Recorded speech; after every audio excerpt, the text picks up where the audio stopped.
ANC Secretary-General Fikile Mbalula has given an update on the outcomes of the party's National Working Committee meeting.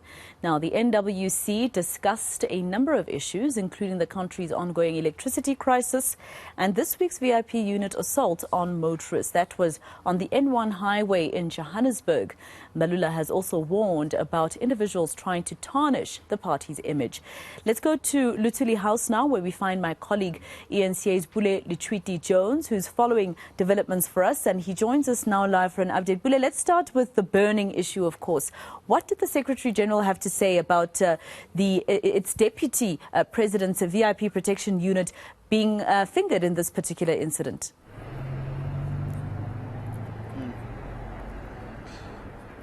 Well, the Secretary-General of the organization, Fikile Mbalula, was briefing the media saying that they are really quite concerned about that incident that took place, saying that the police personnel, of course, who are assigned to the Deputy President, Paul Mashatile, acted in a brutal manner, saying that heads must roll and that there should be accountability and that they can only take a firm position once the outcome of the investigations points in a direction whereby the fault, of course, is against the VIP protection services personnel as well. But they're saying that they are quite really concerned about that incident. However, they've also said that this issue, which is a burning issue currently, which is a topic which is spoken about by South Africans even across social media platforms, he says that it cannot be used as a political scoring point by other opposition parties to try and dent the image of the organization, being the ANC here as well.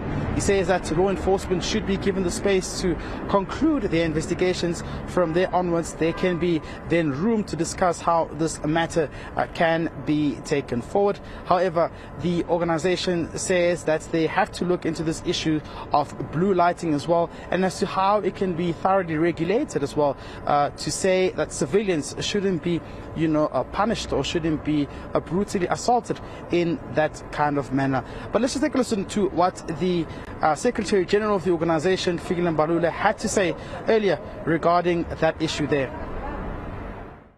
The ANC was extremely alarmed by the news of a road rage incident involving members of SAPS assigned to protect the Deputy President. This was not only cowardly, but runs against the grain of what SAPS must stand for, which is to protect all members of society. We believe that the majority of the policemen and women serve our country diligently, but such incidents put a serious blight on the police service as a whole in their selfless national service in our country. We accordingly urge the Minister and everyone involved to allow IPIT to investigate this matter with, as a matter of urgency, to check whether there were indiscretions in terms of the police activity, because we cannot answer why they acted in the manner which they did. We saw a small polo and then people being trampled upon by police. We don't know what provoked that activity. IPIT must investigate that.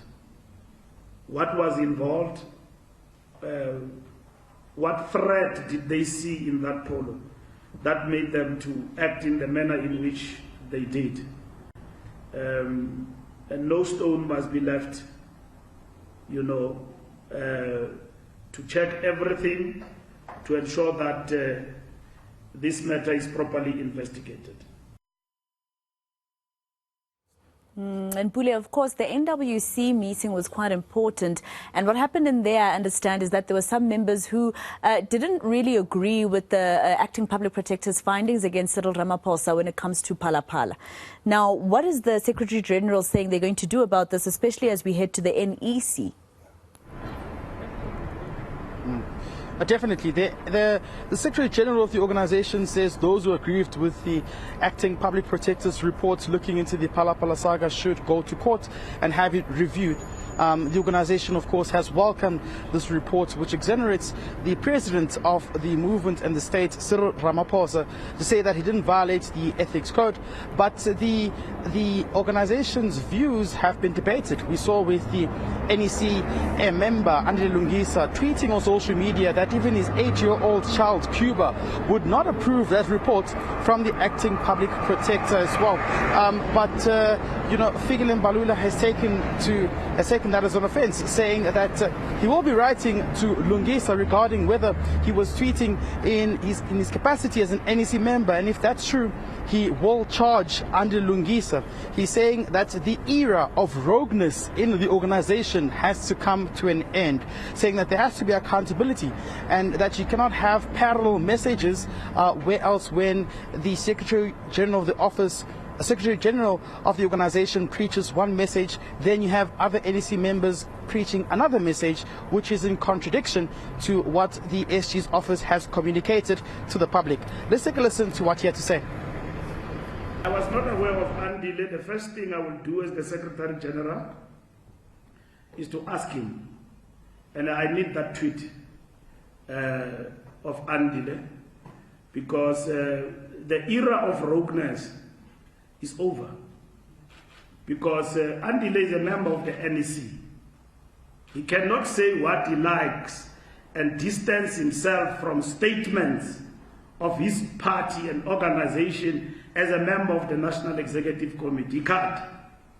He can't do that.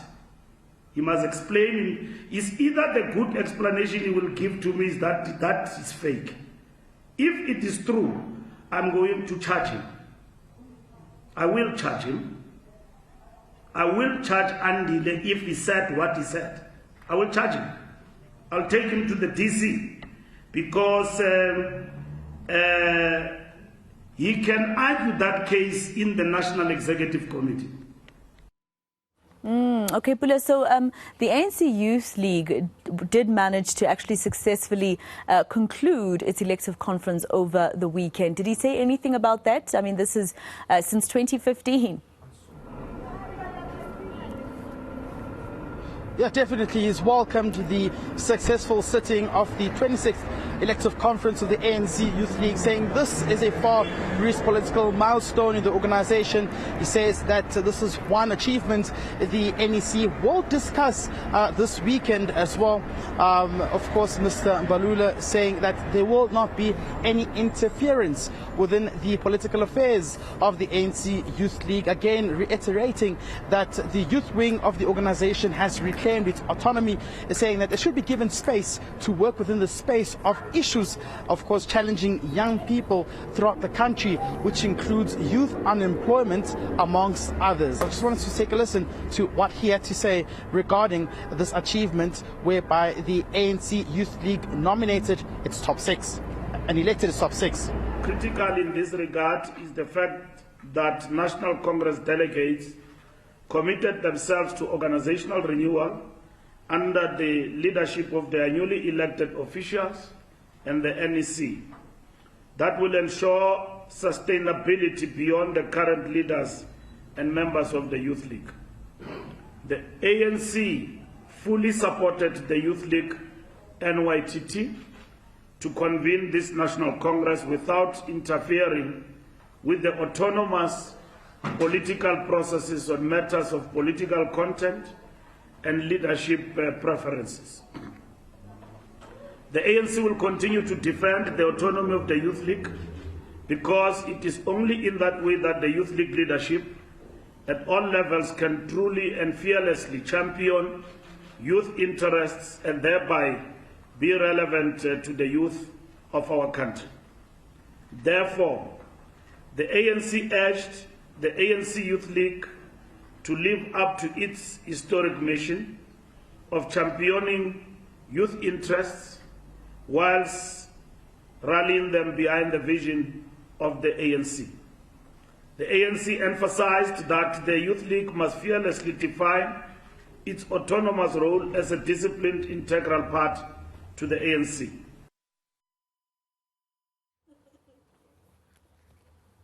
All right, that was a snippet of the address by the Secretary General of the ANC, Fikile Mbalula, speaking at Luthuli House a little earlier on, and that was an update from Pule Letshwiti-Jones.